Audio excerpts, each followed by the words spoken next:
I think goal setting fundamentally is fighting a culture of complacency. If you see on the wall every day, our goal is to be $10 million a year in sales, this much per week, this much per month, and you're not hitting that, there's no way to be complacent. So it's about that time of the year when all of us entrepreneurs, all of us high achievers sit down and they start mapping out all of their goals for 2023 or whatever the next year is going to be. And in my experience, having done this exercise after reading books, listening to influencers who are all telling us, write down your goals, write them in your novel. You'll eventually achieve them as long as you make it reality. And what do they call it? Materialize them? Affirmations. Yeah. All that BS. Anyways, I know we have very strong opinions on this. And going into 2023, I wanted to have a conversation about goal setting. So, in your opinion, Scott, is it important to set goals? Should you be setting goals? So yeah, you should be setting goals, but it's really not about the actual goal. It's about the habit behind it. So whether it's to make a whole bunch of money, to get in shape, whatever it is, you'll hear people talk about SMART goals. So you have, your time frame that to hit that goal, which I think is a step in the right direction, and say I want to make $1 million by the end of 2023. That is kind of a SMART goal, but what a lot of people are missing is the how and that daily habit. So what are you going to do daily, and what are you going to track daily that's actually going to get you there? And so just the goal itself, I think, doesn't have a lot of value. A SMART goal by itself doesn't have a lot of value, and the affirmations by itself don't have a lot of value. It's the habits that you create that give you the most value. Right. And when you think in the simplest terms, how many entrepreneurs out there are out there setting goals for 2023 and don't want to look better, don't want to make more money, don't want to grow? Right. Goals are literally bullshit. I think they're just fake affirmations that you tell yourself because of course you want to get better, you want to see yourself at that next place, but they don't actually help you get there. No, you need to figure out those daily tasks, like I said. So for fitness, 2 months ago, I started tracking my calorie intake. So every single day, my habit is to track my calorie intake and try to have daily goals. So those daily goals are tracked, and that's how I'm going to hit my year goal or my 3-year goal, whatever that is, by the habits that I'm creating. And so when you look at these goals, sure, creating a goal is awesome. Like I want to make $10 million, but it's the habits that I work with my team, and what I figure out is what steps do I need to take, what daily actions do I need to do to actually get there. And so if you miss that piece of your quote unquote goals, you're really just writing down dreams. Right. If you want to have a 6-pack abs, awesome, great goal. What are you doing every single day to help you get there? You're tracking your calories every day. That's an active habit that you've implemented into your daily life, which is not easy to do. No. It can take 6 months to make a new daily task an actual habit or ritual where it's just automatic. So that's, I think, where people should really strive for. We have our meetings, our sales meetings, where our sales manager will come in and talk about the sales goals that they're trying to reach that month. But they're not talking about what are we doing differently that week? What are we doing differently every 2 weeks? So as an entrepreneur, as a CEO, those are the kind of things that you should be pushing, especially when you're starting to hear goals, astronomical numbers, or just whimsical fantasy numbers that are thrown out into the atmosphere that you want to eventually reach for. You want to make more money. What are you doing to get there? Right. You have to build out that roadmap. So whatever that is. So if you have, one of our company goals is to make $10 million next year. So in 2023, we want to close $10 million. That roadmap is critical on how do we get there. So what departments we need to build, because we've been in business 3 years. We haven't done that yet, but every year we've had about 200% growth. So obviously we're doing something right, but we need to, if the goal is 10 million, which is a big goal, we need to figure out what those steps are. So I know specific programs that we're working on as a team, specific projects, and we have daily goals for that project and daily audits of what's going on to improve that. So it really is, again, those habits. So tracking your calories if it's fitness, making sure you're going to the gym. If your goal is 5 days a week, whatever it is, but it's really, your goal isn't a 6-pack ab. Your goal is to go to the gym 5 days a week and to track that and have some kind of board where you're monitoring that part of it to really get you to that end goal. So what you need to do is, goals do work, but you need smaller goals that are more like daily habits. So my goal, every day I check off that I went to the gym. Every day I check off that I tracked my calories. Every day I checked off that I did, 10 sales calls. Whatever that habit is to get me to that bigger goal. I feel like we're just kind of sitting here pooping on everyone else's goal setting, which is great because I agree it's poop. Yeah. But there is a place for it, I think. And where I see a benefit is setting expectations for the team and selling people on where it is that you're going to be going. And I think we've done a really good job at that. We set a goal for $10 million in 2022. Right. That goal we did not hit. It was basically not worthless. And here's why it wasn't worthless. Because when people are coming into work for us, Louis, Justin, some really awesome big hitters, we sold them on the dream that in 2022, we're here to hit $10 million in sales. We want to bring you along for that ride. Right. This is how motivated we are. Here's where our mindset's at. And I think that helps with setting expectations for what you expect out of your team and getting incredible talent that wants to join you for that ride. And it shows the vision too. If you think about athletes in sports, it was impossible to run under a 4-minute mile or whatever it is until someone did it, until someone set that goal. And then all of a sudden, everyone started doing it. And so it's letting your team know that, it's possible and it's available and that's the expectations. They're going to work harder. So they feel like, if they are closing $1,000 in sales a week and we're like, well, the goal is really to close 25,000. They're like, oh shoot, I need to increase this. I need to start doing something different. I need to make more calls. So you're setting those expectations with those goals when you have a team. Right. I think goal setting fundamentally is fighting a culture of complacency. Yeah. Because if you see on the wall every day, our goal is to be $10 million a year in sales, this much per week, this much per month, and you're not hitting that, there's no way to be complacent.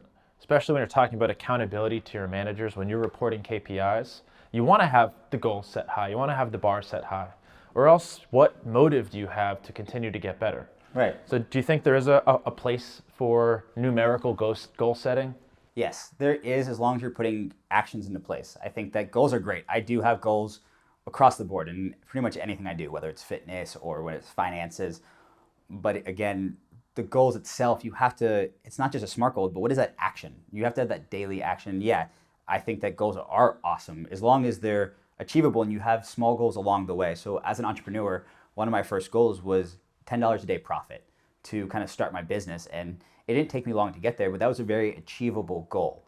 But the thing was that I had steps in place to also get there. So yes, right now we have a big, massive goal, but there are small goals along the way. And a lot of them aren't actually related to that monetary goal. So, we want to make $10 million in a year, but we also understand to do that, we need to build out our outbound sales team.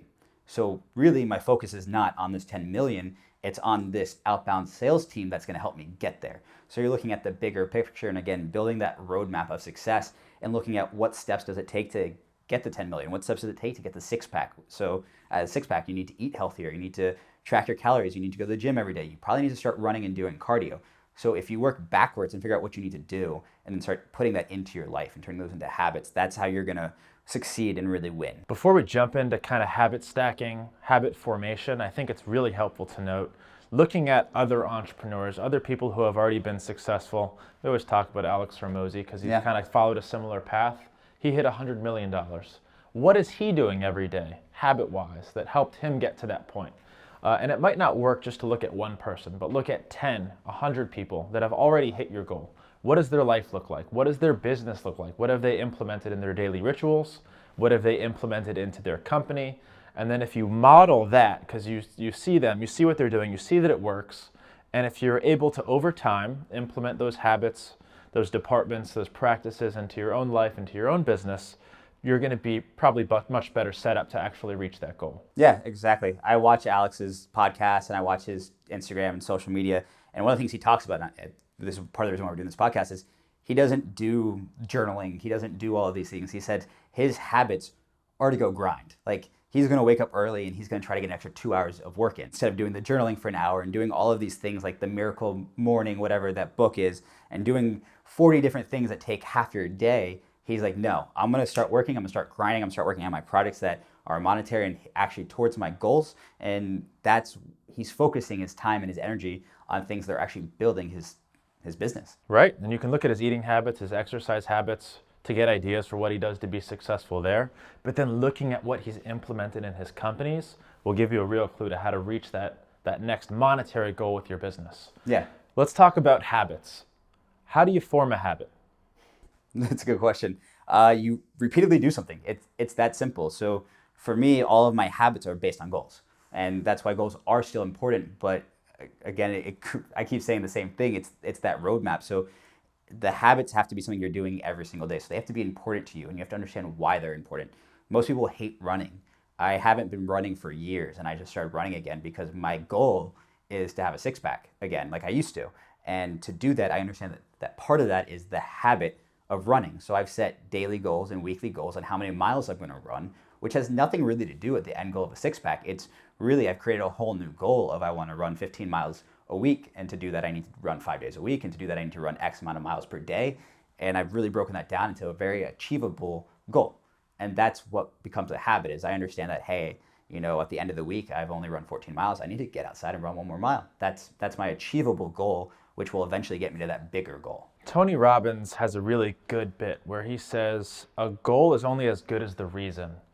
In order to actually get out of bed every day and go run 5 miles, you need a good enough why. And maybe it's your girlfriend just broke up with you. She didn't, Jen is an angel. Maybe it's your girlfriend just broke up with you and you want to get back into the dating scene, but you don't feel great about your body.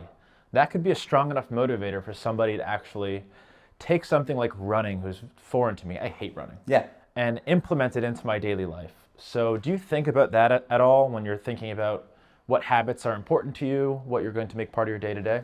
Absolutely. I look at multiple things. So for me, the health is important in multiple reasons. You want to live longer, you want to feel better, you want to be stronger, but that confidence that you get from physical health also carries over into business. It allows you to carry stress better, it allows you to make better sales. I know one of our salespeople says they always got in shape for conferences because it made him more confident and he would be able to speak better, which meant he sold more. And so it's these small things that, aren't always kind of top of mind. You don't think about it right away, but then you look down, you ask yourself the why. Why am I doing this? Why did I sell better this week? Why am I having more success right now? And you figure out what those things are, and then you try to scale those, build on them. Yeah, and it's important to note that everyone's got different motivators, right? Some people want the six-pack abs to go out and get more girls. Yeah, of course. Whereas some people will think about a goal like that and be like your friend, where they're like, okay, if I have a six-pack ab, that's going to increase my energy levels. It's going to increase my presence on stage. I'll be able to sell more, make more money, and even be a better leader. Because people like to follow leaders who they admire, and people tend to admire people who have control over their health and their life. So that's another potential reason for somebody. I mean, it's statistically proven that taller people, more attractive people do better in business. And so that's one piece of it is by honing what you can, that is a part of business, whether you realize it or not. Like you said, you have more energy, but you also, people are going to look at you with more respect because you're able to control factors in your life. And at the end of the day, they're buying something from you, and it could just be your persona. And so if you have that great persona, and a lot of business people, a lot of entrepreneurs especially, build this persona, and a lot of it's fake, but they're building this persona of jets and fancy cars. And so if you're going to spend $500,000 on a car, but you're 200 pounds overweight, you've lost all my respect. I don't look at that car and be like, oh, I want whatever this person have. I look at someone like their life's not under control. And so that's what I'm looking at. So you need to hone in on as many pieces as you can. All right, let's fine tune this thing down. You have a habit that you know you need to implement in your life.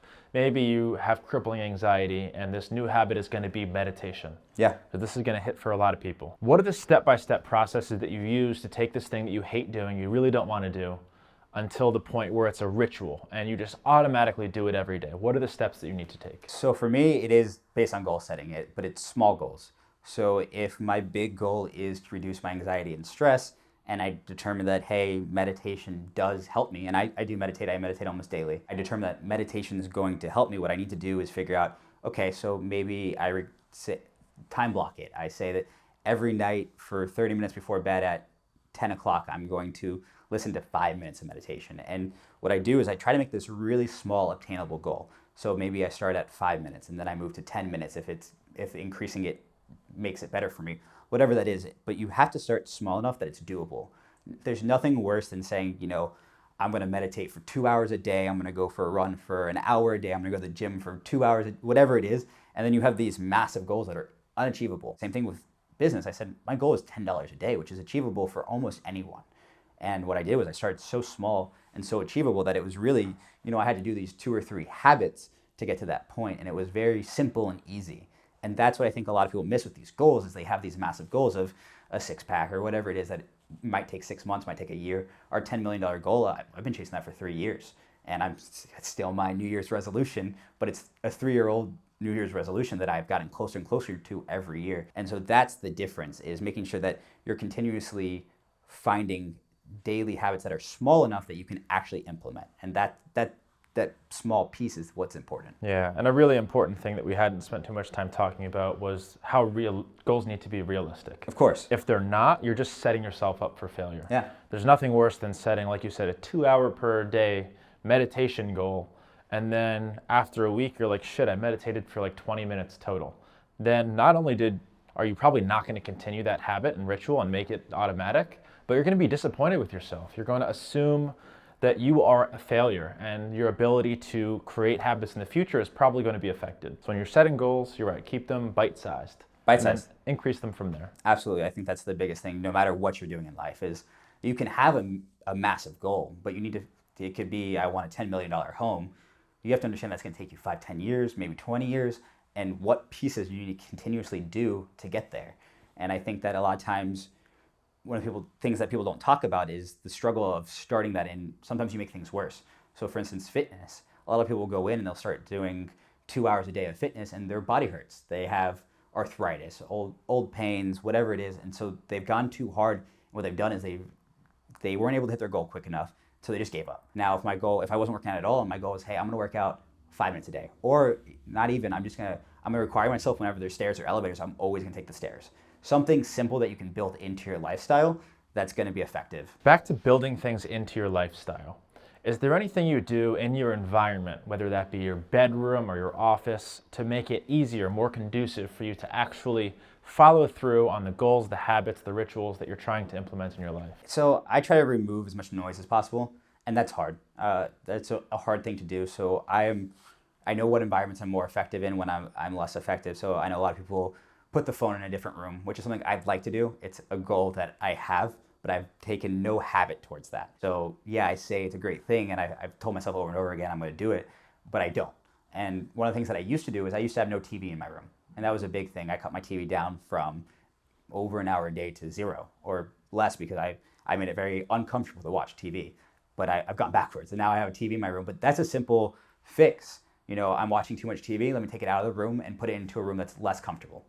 That would probably cut down my TV watching by at least an hour a day. That's what happens when you have a girlfriend. They start ruining your whole environment, and you can't get anything done anymore. Really wanted a TV. But that's a simple thing, is there are things that you can, not even a habit, you can just change your environment to make you more effective. So I could just say, hey, I'm watching X amount of hours of TV a day. I think I need to cut this out of my life because that's just wasted time. So I could literally take those TVs and give them away to charity. I could get rid of my TVs. And that would be a big fix. And then I'm sure I could still watch my phone or something, but I'm not going to. Right. It's a 2-inch screen. I don't want to do that. It's like dieting. If you're trying to cut out junk food, a really quick way to do that is get all the junk food out of your house and don't buy it. And then if you want a donut, you have to walk to the store, which makes it harder. And then you're actually getting physical activity to, get out of your house, go somewhere, and then maybe that is your treat, is you do get that ice cream, you do get that donut because you took the effort, you really wanted it. That's fine. And it's been in your head for 20 minutes now. We're like, man, I still want the donut. I still want the donut. As opposed to if it's sitting in your house and you have that thought, I could use a donut right now. Yeah. 3 seconds go by, there's the donut. It's much harder if you're driving to the donut store thinking that you're a piece of crap. Like, I'm going to regret this donut. I mean, at my home, I have my girlfriend, I bought her a lockbox. It's a clear lockbox for junk food. And occasionally I'll actually pull out something from there, but I have to ask her the code. And then she has to give me this sad eye of like, really? You want some of my junk food? And then Scott's going to get canceled. His girlfriend is very skinny. He's not keeping junk food from it. No, I'm keeping junk food from me. Okay, no, the lockbox is to keep it away from me. She can have as much junk food. She knows the password. I don't know the password. And so that's one of the things, is the same thing as getting the car. Like, I basically hidden all the junk food from me, and it's there, but I have to go ask permission from someone, and I have to go let them unlock the thing. And that whole process, I have to feel guilty, but that hides it from me. And it gives me kind of that barrier to entry into junk food. I like this game, and I feel like the junk food lockbox is a good example that people can use and actually implement practically. Yeah. So let's give as many as we possibly can. For me, going to the gym in the morning was a massive habit that I wanted to add before work, so I can knock that out. Now I can just work all day, like Alex Hormozi says. Add more work hours to my day was my goal. So I started leaving pre-workout on my nightstand before I went to bed. A glass full of pre-workout, I'd wake up, I'd chug this thing. Then you have caffeine pumping through your blood, 7 a.m., you got no choice but to go to the gym. you're not wasting that thing. Yeah. So that helped me get to the gym early in the morning. Quick environmental change. I thought about it the night before, so I didn't leave anything up to chance. And now I don't have a choice. I'm going to the gym. I know a lot of people go to bed in their gym clothes. They'll put on a shirt, shorts, they'll even wear their socks, put their shoes next to their bed, add the pre-workout right next there, and you wake up and no matter how bad you feel, you're like, I'm literally dressed for the gym. It helps. And I used to, when I worked in manufacturing, I used to get up at 3 a.m. and I would go to the gym at 3 a.m. and I'd be dressed in my gym clothes because it's the only way that I was going to get myself up. So that does help. Like I said earlier, only taking the stairs whenever possible. Obviously, if it's a 40-story building, elevators are fine. But if you have a 2-story walk up and you're taking the elevator every day, those up and downs add up a lot. Yeah, in our building, we don't have an elevator at all. We've got a shaft where an elevator should be. A slide? Yeah, but you got to take the stairs no matter what. So if you want to set yourself up for success, remove the elevator completely. Just knock that thing out, cut the cables. Yeah. Don't give anyone a choice. One other thing that I implemented that I thought was clever and didn't really work, I was trying to make meditation a part of my daily habits, and I was figuring out ways to do that, ways that I can habit stack, maybe do it while I'm doing something else. So I bought a $1,000 massage chair from Craigslist. I went and picked this thing up. It's broken. So I have this giant chair sitting in the corner of my room. My plan was, I'm going to want to sit in this massage chair every day for 20 minutes. I may as well meditate while I do it. Yeah. Ended up being broken. So now I got to get rid of this thing, maybe get a new one. So for me, the habit is I use meditation to fall asleep, and it really helps me. And so that, for me, I actually get to meditate and I fall asleep faster. So it's a win, and I'm usually doing anywhere from a 5-minute to a 30-minute, depending on how stressed I am. If I'm more stressed, I'll do a longer one. And I just put that on very low. I know I think you do sleep sounds or you do sleep stories. Mine's a meditation, but I'm just doing deep breathing, relaxation, and I fall asleep. And then that's it. And so that was making it easy for me because I didn't have to find extra time because I'm going to sleep every day. Like, that's just part of it. All I have to do is turn it on, and I can say, hey, Alexa, turn on meditation, and it's done. And then I wake up feeling more refreshed and less stressed. And just to piggyback on Scott's last thing, I do sleep with my phone in the bathroom, but my biggest barrier to doing that was now I lose access to my Calm app, which is where I do my guided meditations. Calm is now on Alexa, so is Audible, and Alexa now has built-in guided meditations. You can just say, hey, Alexa, play me a guided meditation. So that's what I do every night now. I keep my phone in there. Alexa plays me a nice guided meditation. I do meditate myself to sleep every night. But in addition to kind of active sitting there on the massage chair meditating, I don't think you can beat that. Just transcendental meditation with nothing but your silence in a seated position so you can't fall asleep. No, that's definitely going to add a different effect. And mine's a little different, but I think that, again, small goals, baby goals. If you can't find 20 minutes separately, but you already have, you're already going to bed, that's an easier, smaller, achievable goal. Yes, 100%. All right, Scott, we've been sitting here in our freezing building on the second floor. Yeah. I'm still wearing my gloves and my coat. We've got the AC people coming in to fix the heat soon. But give any final pieces of advice, knowledge that you think might help our audience, our listeners, do better at goal setting in 2023. I think the biggest thing, and we've said it multiple times, is achievable goals. Small enough goals where you can break it down to a daily goal, or a weekly goal. And finance is a good example of it. Your goal might be to have $10 million in the cash when you retire, but figure out what that means for you to succeed in a daily goal. So that might only be a $2 investment in a fund that's ideally making 4% annually, which is very reasonable. And so by working backwards and figuring out what that needs to be, you're going to be more successful, and you can do that with anything in your life. Cool. And mine is, instead of setting astronomical or whimsical numbers as your goal, whether it be like lose 20 pounds, make $10 million, look at some of the people that you admire most, look at what they're doing every day in their day-to-day life and in their business, and then map out what steps you need to take to make those rituals, those practices, those departments part of your life and your business. Scott, it's been a blast talking to you about goal setting. I think 2023 is going to be our year, hitting that 10 million mark. We're going to do it. And I hope you all follow us along to reaching that journey. And thank you for watching.